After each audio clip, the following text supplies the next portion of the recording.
Hi friends, this video shows how to turn on or off USB debugging mode. Go to settings, select all settings from top right corner, go to system, select about, go down, select Android TV OS build.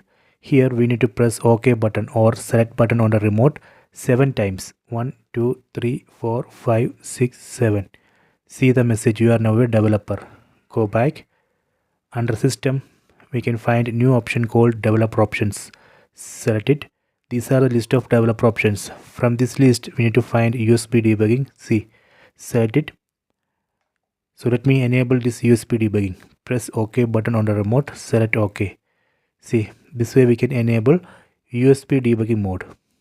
Later, if you want to disable USB debugging, you can disable here. Done. Let me go to top. Here we can disable developer options. I recommend to disable developer options after the use because of security issues. Let me disable. Done. Let me go back. See, now under system it's not showing developer options because I have disabled. This way we can turn on or off USB debugging and developer options. Please try this. I hope you have enjoyed this video. Please subscribe this channel. Please like and share the video.